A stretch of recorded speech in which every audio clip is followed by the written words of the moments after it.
Tea கடை kitchen சொந்தங்களுக்கு வணக்கம். நம்மளுடைய சப்ஸ்கிரைபர்கள் நிறைய பேர் கேட்டிருந்தாங்க ரொம்ப நாளாக டீ கடையில் போடக்கூடிய மடக்கு பூரி எப்படி போடலாம் அப்படின்னு. இன்றைக்கி அந்த மடக்கு பூரி எப்படி செய்யலாம் அப்படிங்கிறதான் பார்க்க போகிறோம். இது நார்மலாக நம்ம வீட்டில் எப்பவும் போடுற மாதிரி பூரி இல்லாமல் கொஞ்சம் டிஃப்ரெண்ட்டாக இருக்கும். அதே நேரத்தில் ரொம்ப ஈஸியாக இருக்கும். நீங்கள் ஃபஸ்ட் டைம் ட்ரை பண்ணால் கூட சூப்பராக வந்துடும். கண்டிப்பாக ட்ரை பண்ணி பாருங்கள். வணக்கம். நீங்கள் நம்ம டீ கடை கிச்சனில் டீ கடை மடக்கு பூரி தான் பண்ண போகிறோம். இந்த மடக்கு பூரி எப்படி பண்ணுறது தான் பார்க்க போகிறோம். அதுக்கு ஒரு மிக்சிங் பவுல் எடுத்து வச்சுருக்கோம். அதில் ஒரு 100 ml மட்டும் தண்ணி சேர்த்துக்கங்க. 100 ml தண்ணி சேர்த்துட்டு ஒரே ஒரு பிஞ்சு மட்டும் நம்ம கேசரி பொடி இருக்குல்ல, அது ஒரு பிஞ்சு மட்டும் கலருக்காக. இது மஞ்சள் கலரு, நீங்கள் ரெட் கலர் எதுனாலும் சேர்த்துக்கலாம். சேர்த்துட்டு நல்லா ஒரு தடவை கலந்து விட்ருங்க. இதோட சேர்த்து ஒரு 2 பிஞ்சு உப்பு, தூள் உப்பு சேர்த்துட்டு நல்ல ஒரு தடவை கலந்து விட்ருங்க. உப்பு நனைஞ்சு வந்த உடனே இப்போ நம்ம மாவு சேர்த்து பிசைய போகிறோம். அதுக்கு மைதா மாவு தான் எடுத்துருக்கோம். ஒரு 2 கப் எடுத்து வச்சுருக்கோம். மெஷர்மெண்ட்டில் 2 கப். இது கிட்டத்தட்ட ஒரு 300 கிராம் இருக்கும். அதை நம்ம ஒரு தடவை சளிச்சு எடுத்து வச்சுருக்கோம். சளிச்ச மாவை நம்ம இந்த பவுலில் சேர்த்துக்கலாம். இப்போ நம்ம இருக்கிற தண்ணியிலேயும் பிசைஞ்சிக்கலாம். அப்புறம் தேவையான தண்ணி கொஞ்சம் கொஞ்சமாக சேர்த்துக்கலாம்.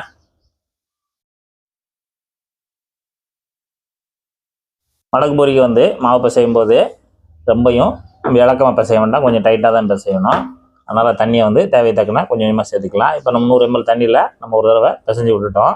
இப்போ நமக்கு தண்ணி பத்தாது, மறுபடியும் சேர்க்க போகிறோம். அடுத்து ஒரு 50 ml சேர்த்துக்குவோம். சேர்த்துட்டு நல்லா பிசைஞ்சு விடுங்க.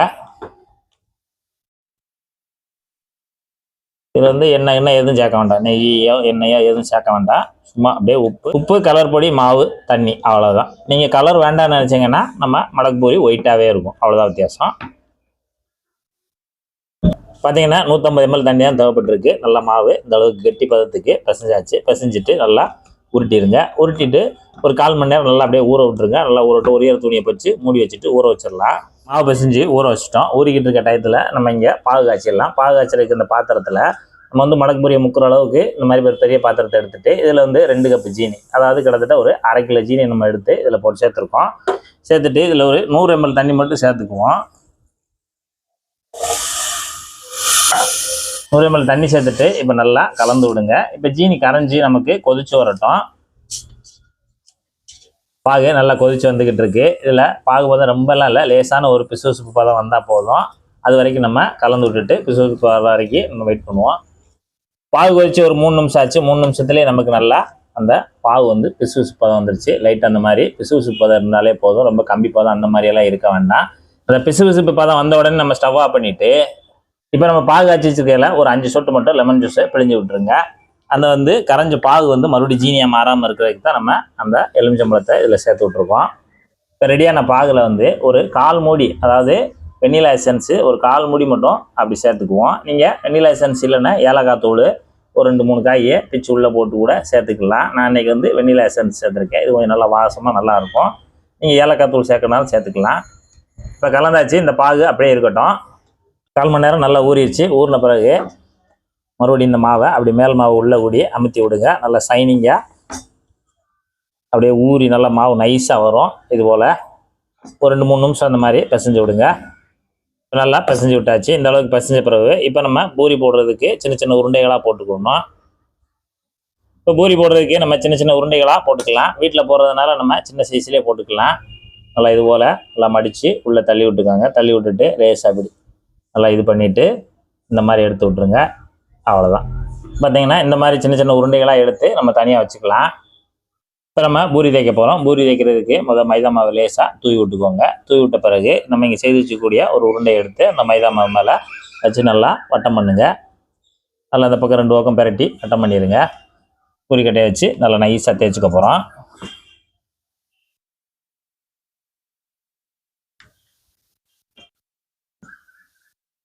நல்லா இது போல் நல்லா நைஸாக தேய்ச்சிக்கோங்க. தேய்ச்சிட்டு நம்ம தனியாக தட்டில் எடுத்து வச்சுக்கலாம்.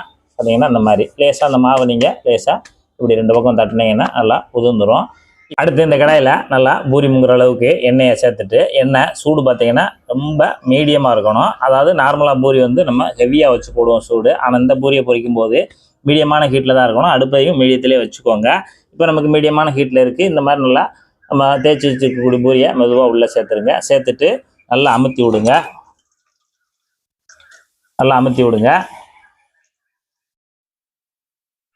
லேசாக உப்பி வந்துச்சு அப்படின்னா இந்த மாதிரி சின்ன சின்ன ஓட்டைகளாக போட்டு அந்த உப்பி வந்ததை அந்த ஓட்டைகளை போட்டு நல்லா இறக்கி விட்ருங்க. அவ்வளோதான். இப்போ நம்ம அதை லேசாக திருப்பி விட்டுக்கலாம். திருப்பி விட்டுருங்க. இப்படி திருப்பி விட்டுட்டு இப்போ நம்ம மடிக்க ஆரம்பிச்சிடலாம். அவ்வளோதான். திருப்பி விட்டுட்டு அப்படியே மடிச்சு விட்ருங்க. அவ்வளோதான். அதாவது பாதி வந்து இருக்கும் போதே மடிச்சு விட்டுறணும். மடிச்சு விட்டுட்டு நல்லா அமுத்தி வைங்க. அதாவது 2 பூரியும் நல்லா மடிச்சு இங்கேயே அதை ஒட்டிக்கணும். விரிஞ்சிடக்கூடாது. திருப்பி இந்த மாதிரி மடிச்சு விட்ருங்க. இப்போ மீடியமான ஹீட்டில் மெதுவாக அது உள்ளேயே நல்லா வெந்து நம்ம பூரி எப்படி மொறுன்னு பொரியும் அந்த மாதிரி பொரிஞ்சு வரும். இப்போ நம்ம அப்பப்போ லேசாக திருப்பி விட்டு 2 பக்கம் நல்லா பொரிய வச்சு எடுத்துக்கலாம். இப்போ நம்ம பூரியை எண்ணெயில் போட்டு நல்லா அமுத்தி விட்டு மடிச்சு விட்டு கிட்டத்தட்ட நமக்கு ஒரு 3 நிமிஷம் ஆச்சு. 3 நிமிஷத்தில் நமக்கு சூப்பராக பூரி வந்து நல்லா பொரிஞ்சு வந்துருச்சு. இந்த சமயத்தில் நம்ம எடுத்துடலாம். இப்போ எடுத்துருங்க. எடுத்துட்டு எண்ணெய் வடிகிறதுக்கு இந்த மாதிரி இதில் எண்ணெய் வடிகிறதுக்கு மட்டும் தனியாக இப்படி எடுத்து வச்சுருங்க. அதில் இருக்கக்கூடிய எண்ணெய் லேசாக வடிஞ்ச உடனே நம்ம பாகில் சேர்க்கணும். ஒரு 10-20 செகண்டு அந்த எண்ணெய் லேசாக வடிஞ்ச உடனே நம்ம பாகு ரெடியாக காய்ச்சி வச்சுருக்கோம்ல, பாகு வந்து ரொம்ப ஓவர் சூடாக இருக்கக்கூடாது. லேசாக வெதுவெதுப்பான பாகில் தான் நம்ம இதை போட்டு லேசாக அந்த மாதிரி அமுத்தி திருப்பி விடுங்க.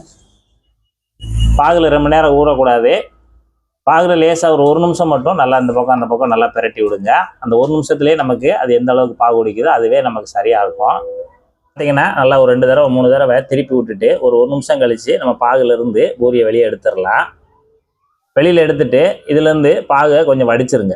அந்த பாகு உள்ளே இருந்துச்சுன்னா லைட்டாக வடிச்சிருங்க. வடிச்சிட்டு நம்ம தனியாக எடுத்துக்கலாம். அவ்வளோதான். அப்படியே எடுத்து நம்ம ஒரு தட்டுக்கு மாற்றிடலாம். இப்போ அடுத்தடுத்து நம்ம தேய்ச்சிருக்கக்கூடிய பூரியை அந்த மீடியமான ஹீட்டில் போட்டு நம்ம சொன்ன மெத்தடில் இதே போல் அந்த பூரிகளை பொரித்து நல்லா எண்ணெயில் சேருங்க. இந்த மாதிரி கரண்டியை வச்சு நல்லா அமுத்தி விடுங்க. அமுத்தி விட்டோடனே நம்ம டாட்டாக போட்டோம், இருந்தாலும் நமக்கு அந்த பெரிய உப்பி வருது. அந்த மாதிரி உப்பி வரும்போது இந்த மாதிரி நல்லா ஓட்டையை போட்டு விட்ருங்க. ஒரு ஊசியை வச்சு ஓட்டையை போட்டு விட்ருங்க. ஓட்டையை போட்டு விட்டு அப்படியே இந்த அரை வேக்காட்லேயே நம்ம அதை பூரி அப்படியே மடித்து விட்றணும். நமக்கு முழுசாக பொரிஞ்சிருச்சுன்னா நமக்கு அது மடிப்பு வராது, உள்ளே நொறுங்க ஆரம்பிச்சிடும். அதனால் அந்த மீடியமான ஹீட்டில் அரை வேக்காட்லேயே இந்த மாதிரி மடிச்சுட்டு நல்லா அழுத்தி விட்டுட்டிங்கன்னா அந்த பபுள்ஸ் உள்ள ஓட்டையிலலாம் போய் நமக்கு பொஸ்ஸுன்னு இருக்காது. பாகு நமக்கு முங்கி வரும்போது அதில் வந்து இடையில கேப்பில் பாகு ஒட்டாது. அதுக்காக தான் நம்ம அந்த பபுள்ஸை வந்து உடச்சி விட்றோம்.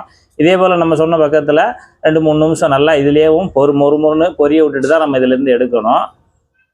இன்றைக்கி நம்ம டீ கடை சேனலில் பார்த்தீங்கன்னா மடக்கு பூரி ரொம்ப ஈஸியாக எப்படி நம்ம வீட்டில் போடலாம் அப்படின்னு தான் இன்றைக்கி வீடியோவில் பார்த்துருக்கோம்.